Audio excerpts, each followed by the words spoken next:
今日なんですけれども、フジテレビがですね、港光一前社長と太田亮専務に対して50億円のですね、損害賠償請求訴訟を提起したというニュースについて解説したいと思います。フジテレビ側はですね、400数十億円ぐらいかなというふうに、一連の中居正広さんの事件に関してのですね、フジテレビ側の損失というものをそれぐらいに見積もっているわけですけれども、そのうちの一部を負担させたいということで、提訴に踏み切った様子でございます。ただ、見りゃわかると思うんですけど、一階のサラリーマン社長にですね、過ぎない、彼らが50億円ものですね、損害賠償請求に耐えられるわけもないので、基本的にはこれ民事訴訟なので、どこかで和解が勧告されて和解をすることになると思います。私もですね、ラブダ事件の時に、株主の集団訴訟、そして会社側からも訴えられて、最終的に208億円相当の資産を支払うことによって、和解をするということをやりましたけれども、似たような形になるのではないかなというふうに思います。私の場合は株を売って、株を売った分の課税も払ったの後のやつで208億円で和解をしたと。その時に資産の 99% 以上という和解状況になりましたけれども、分母がでかいんでね、いくらか、いくばくかの金は残るんですけれども、会社とかもですね、私の資産管理会社とかそういったところはですね、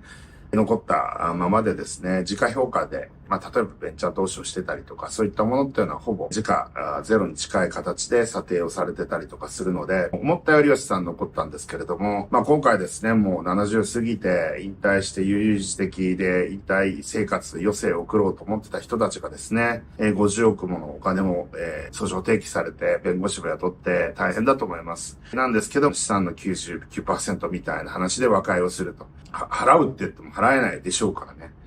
で、ガチンコで争うのか争わないのかっていうのはあるんですけれども、争うだけ結構お金かかりますから、フジテレビ側はいい弁護士雇って、お金もかけて、みたいなことになると思うので、かなり厳しい裁判に彼らはなるのかなというふうに思ってるので、おそらくどこかで和解をしてですね、さっさと見切りをつけて次の人生に進もう、みたいな話になってくるのかなというふうに思います。港さんと太田さんを提訴したということで、おそらく中居正広さんに対してもですね、訴訟が来るのではないかなというふうに思っておりまして、中居さんの場合もっとお金持ってますから、もしかしたら中居さんは、性加害疑惑も含めてですね、ガチンコで争う可能性も出てきたのかなというふうに思っておりまして、中居正広さん騒動は第2章に行ったなと、そういった印象でございます。今後、フジテレビどうなるのかね、私がね、社長とお話をしたのもあるんですけれども、実際に番組でのコラボレーションみたいな動きも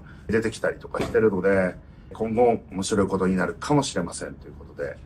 今日はフジテレビが元役員を提訴というニュースについて解説させていただきました。いってらっしゃい。